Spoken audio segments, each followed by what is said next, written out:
اگلا سوال ہے جی، یہ جس نے بھیجا ہے وہ اس نے سنا ہوگا یقیناً کہ جو ہندو قسم کے لوگ ہیں نا یا ملحدین وغیرہ، اچھا، وہ یہ اعتراضات کرتے ہیں کہ یار آپ مسلمان دوسروں کو مشرک کہہ دیتے ہیں، بالخصوص ہندوؤں کو، جبکہ کام آپ کے بھی سارے فزیکلی دیکھنے میں تو ویسے ہی ہیں۔ مثلا وہ کہتے ہیں جی کہ آپ بھی پتھر کی پوجا کرتے ہو، ہم جب بت پتھر کا بنا کے کہتے ہیں ہم مشرک کہہ دیتے ہو۔ دوسرا کہتے ہیں کہ جی آپ بھی جاتے ہیں وہاں جا کے اپنے بال وغیرہ منڈوا لیتے ہیں، ٹنڈ کرا لیتے ہیں، اور جب ہم اس میں گنگا پہ جاتے ہیں اور وہاں جا کے بال کٹوا لیتے ہیں، آپ بھی پانی سے نہا لیتے ہیں، ہم بھی نہا لیتے ہیں، تو ہمیں مشرک ہو جاتے ہیں، آپ جناب موحد بن جاتے ہیں۔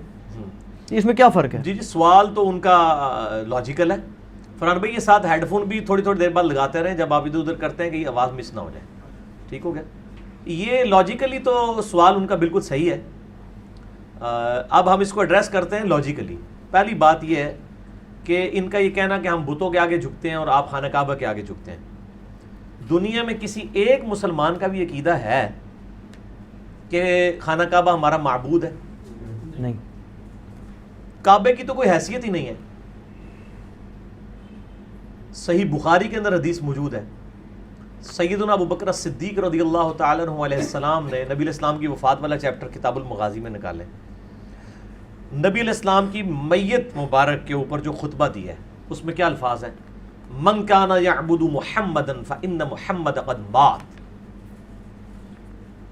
جو کوئی محمد صلی اللہ علیہ وآلہ وسلم کی عبادت کرتا تھا وہ جان لے کہ محمد صلی اللہ علیہ وآلہ وسلم فوت ہو چکے ہیں۔ من کان یعبد اللہ فإن اللہ حی لا یموت، اور جو کوئی اللہ کی عبادت کرتا ہے وہ جان لے کہ اللہ تعالیٰ زندہ ہے، اسے کبھی موت نہیں آئے گی۔ شاہ جی کیا نبی علیہ السلام کی کوئی عبادت کرتا تھا اس زمانے میں؟ نہیں کرتا۔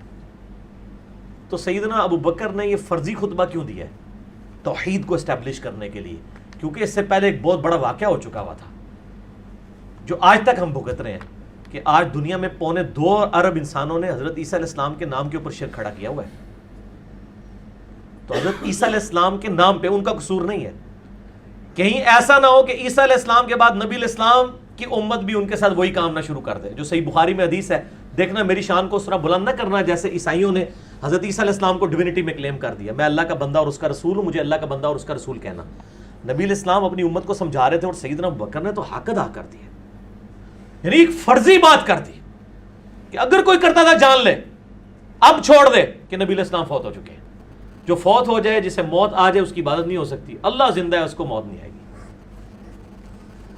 تو نبی علیہ السلام کے بارے میں ڈیوینٹی نہیں کلیم کی امت نے۔ رہا کعبہ، تو مسند احمد میں صحیح سند کے ساتھ حدیث موجود ہے کہ نبی علیہ السلام نے خانہ کعبے کو مخاطب کر کے کہا کہ اے کعبۃ اللہ تیری بڑی عزت ہے، لیکن اللہ کے نزدیک ایک مسلمان کا دل دکھانا اس سے زیادہ بڑا جرم ہے کہ کوئی شخص کعبے کی اینٹ سے اینٹ بجا دے، وہ چھوٹا جرم ہے۔ یعنی نبی علیہ السلام کہہ رہے ہیں کہ کعبے کو توڑ دینا، تباہ و برباد کر دینا، یہ چھوٹا جرم ہے، مسلمان کا دل دکھانا بڑا جرم ہے۔ کیا کوئی ہندو یہ سٹیٹمنٹ دے گا کہ ہمارے بتوں کو توڑنا یہ چھوٹا جرم ہے اور ہندو کا دل دکھانا بڑا ہے؟ وہ تو اس کو معبود کے بت مان رہے ہیں۔ تو اگر مسلمانوں کو یہ تعلیم دی جاتی، پھر ہر سال 2 دفعہ غلاف کعبہ چینج ہوتا ہے، میرا ایک دفعہ محرم میں ہوتا ہے اور ایک دفعہ رمضان شریف میں، اور وہ خانہ کعبے کے اوپر چڑھے ہوئے ہوتے ہیں غلاف کعبہ چینج کرنے والے لوگ، ٹھیک ہے جی؟ تو کیا ہندو اپنے بتوں کے اوپر چڑھیں گے، ان کو اپنے پاؤں کے نیچے رون دیں گے؟ مسلمان تو روند رہے ہوتے ہیں، یہی پوری دنیا کو میسج دے رہے ہوتے ہیں کہ یہ ہمارا معبود نہیں ہے، یہ بھی پتھر ہے۔ پھر بخاری و مسلم میں حدیث ہے، سیدنا عمر نے کعبے کی تو چلے، کعبہ تو جاج ابن یوسف نے بنایا ہوا ہے نا، پتھر تو جاج ابن یوسف کے ہیں جو آخری تعمیر ہوئی ہے۔ خانہ کعبے میں صرف ایک پتھر ہے جو متبرک ہے، آسمان سے اتارا گیا یاقوت ہے، جو جامع ترمذی میں حدیث ہے، وہ ہے حجر اسود جی، باقی سارے دنیا کے پتھر ہیں، وہ جنت کا پتھر ہے، اسی لیے چومنا بھی صرف اس کو ہوتا ہے اور کسی پتھر کو چومنا نہیں ہوتا۔ تو جنتی پتھر جو اس میں نصب ہے حجر اسود، اس کے بارے میں بخاری مسلم میں حدیث ہے، سیدنا عمر طواف کعبہ کے دوران اس کے پاس آئے اور کہا ہے حجر اسود تو ایک پتھر ہی ہے، نہ کسی کو نفع دے سکتا ہے نہ نقصان۔ کیا ہندو اپنے بتوں کہتے ہیں پتھر ہی ہو تسی کیا کر سکتے ہو؟ اگر یہ وہ کہنا شروع کر دیں تو ہمارے والی ڈاکٹرائن پہ عمل کریں گے نا۔ باقی کعبے کے پتھروں کی تو کوئی حیثیت ہی نہیں ہے، حجر اسود کو سیدنا عمر بخاری مسلم دونوں میں کہہ رہے ہیں تو ایک پتھر ہے، نہ نفع دے سکتا ہے نقصان۔ اگر میں نبی علیہ السلام کو چومتے ہوئے نہ دیکھتا تو نہ چومتا۔ ایک چیز کلیئر کر دی، یہ نفع نقصان نہیں دے سکتا، چومنا ایک سنت ہے۔ جیسے قبلہ سمبل آف یونٹی ہے، جسٹ ہم قبلے کو سجدہ نہیں کر رہے ہوتے، قبلے کی طرف سجدہ کر رہے ہوتے ہیں، ٹھیک ہے، تاکہ مسلمانوں کا ایک سمبل آف یونٹی رہے، نہ کہ یہ کہ ہم اس کے آگے اس کو پتھر سمجھ کے تو اس کو سجدہ کر رہے ہوتے ہیں، نعوذ باللہ، ورنہ وہ تو قبلے کے جو اپنے پتھر ہیں وہ تو دنیاوی ہیں، اس میں جو سب سے متبرک پتھر ہے اس کا سٹیٹس حضرت عمر نے کلیئر کر دیا، باقی پتھر تو کس شمار میں ہے پھر جب حجر اسود کا ہی ہے۔ اس میں ایک آگے کمزور روایت ہے المستدرک للحاکم میں کہ سیدنا علی ساتھ تھے تو انہوں نے کہا کہ اے عمر یہ نفع بھی دیتا ہے اور نقصان بھی دیتا ہے، اہل ایمان کی گواہی دے گی، یہ جعلی روایت ہے کیونکہ اس میں ابو ہارون متروک راوی ہے، کذاب راوی ہے، وہ چھوٹا ہوا، یعنی محدثین نے اس کی حدیثیں چھوڑ دی تھی، اور یہ والا پورشن جو ہے صحیح نہیں ہے، پہلا پورشن ہی بخاری مسلم میں ہے وہی صحیح ہے، ٹھیک ہو گیا جی۔ تو سیدنا عمر نے تو اپنا موقف بتا دیا۔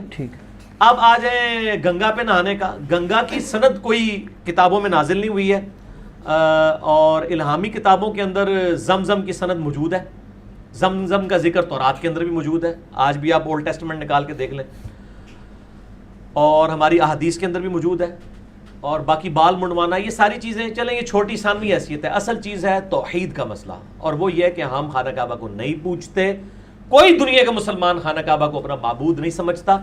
یہ بیسیکلی پروپیگنڈا 9ویں اور 10ویں صدی عیسوی کے اندر کرسچینٹی نے اسلام کے خلاف کیا تھا کہ یہ ایک بلیک سٹون ہے ریگستان میں جس کے یہ پجاری ہیں۔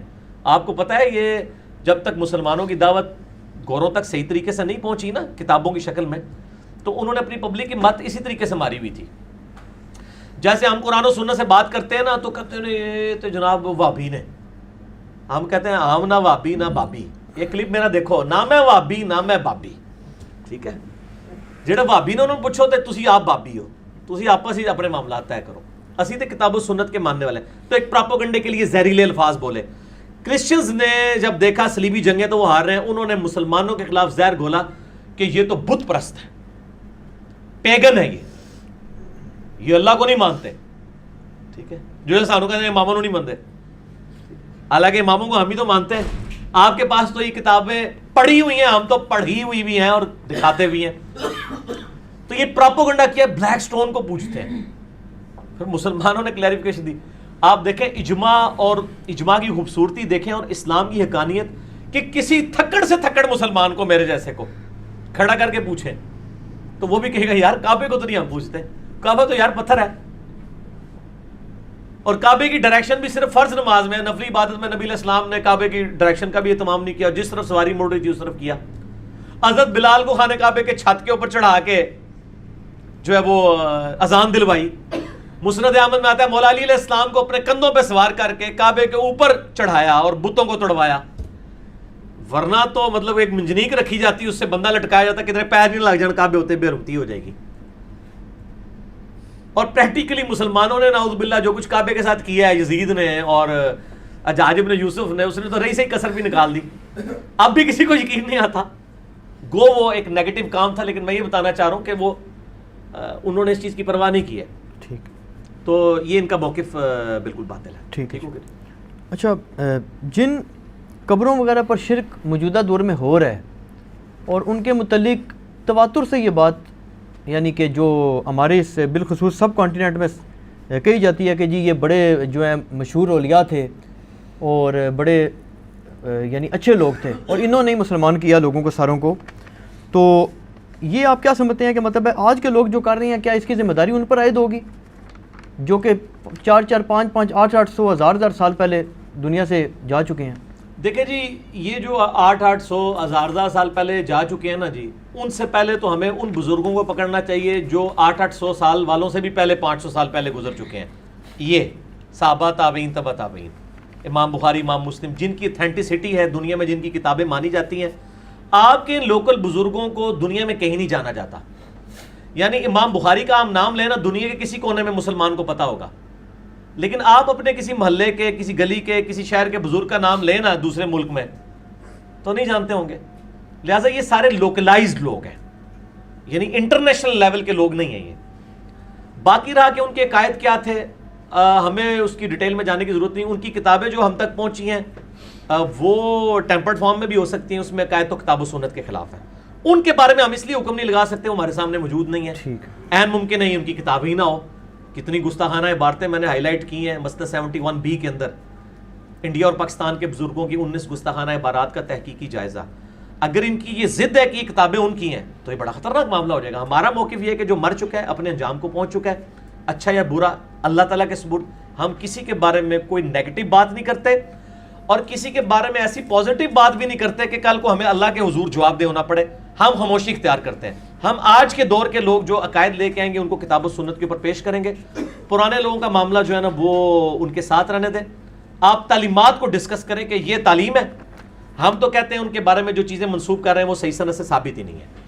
آپ سے میں پوچھتا ہوں, اس دنیا میں سب سے بڑے بزرگ وہ ہیں جن کو سب سے زیادہ لوگ مان رہے ہیں. انسانوں میں وہ بزرگ کون ہیں؟ حضرت عیسیٰ علیہ نبینا علیہ السلام. ہمارے نبی علیہ السلام کو کم لوگ مانتے ہیں کیونکہ عیسیٰ ابن مریم کو 2.25 ارب عیسائی بھی مان رہے ہیں اور 1.5 ارب مسلمان بھی مان رہے ہیں. ان کے ماننے والے, ماننے سے مراد as a personality, as a prophet جو بھی ہے اس میں ٹیمپرڈ فارم ملا رہا. لیکن دنیا میں سب سے زیادہ شرک کس کے نام پہ کھڑا ہوا ہے؟ عیسیٰ علیہ السلام کے نام. بیگوٹن سن آف گاڈ, گاڈ انکارنیٹس, یہ سارا کچھ بولا جاتا ہے. لیکن کیا عیسیٰ علیہ السلام کے بارے میں ہم یہ کہہ سکتے ہیں کہ نعوذ باللہ ان کی یہ تعلیمات تھی؟ قطعاً. اگرچہ ان کی طرف منسوب تعلیمات شرکیاں ہیں لیکن قرآن ان کے دفاع پہ کھڑا ہوا ہے. کھڑا, ٹھیک ہے. باقی کسی بزرگ کے بارے میں قرآن نہیں کھڑا ہوا, اس لیے ان کے بارے میں ہم خاموشی اختیار کرتے ہیں. عیسیٰ علیہ السلام کا ہم گج وج کے دفاع کریں گے وجیہن فی الدنیا والآخرہ. اللہ نے قرآن میں کہا ہے لقد کفر الذین قالوا ان اللہ هو المسیح ابن مریم. بے شک وہ کافر ہیں جو کہہ رہے ہیں کہ عیسیٰ ابن مریم جو ہیں وہ اللہ ہی تھے. وقال المسیح, جبکہ مسیح تو خود کہتے تھے یا بنی اسرائیل اعبدوا اللہ ربی و ربکم, اے بنی اسرائیل عبادت کرو اس اللہ کی جو تمہارا بھی رب ہے اور میرا بھی. انہ من یشرک باللہ فقد حرم اللہ علیہ الجنہ ومأواہ النار وما للظالمین من انصار. بے شک جو کوئی شرک کرے گا اللہ نے اس پہ جنت حرام کر دی, اس کا ٹھکانہ دوزخ ہے, وہاں اس کا کوئی مددگار نہیں ہوگا. عیسیٰ ابن مریم کی طرف سے تو میرے رب نے گواہی دے دی ہے, عیسیٰ ابن مریم کا دفاع تو میں ہر جگہ پہ کروں گا. باقی کسی شخص کا دفاع ہم اس لیے نہیں کریں گے کہ دونوں طرف باتیں موجود ہیں. ہم نہ نیگیٹولی کرتے ہیں نہ پازیٹیولی.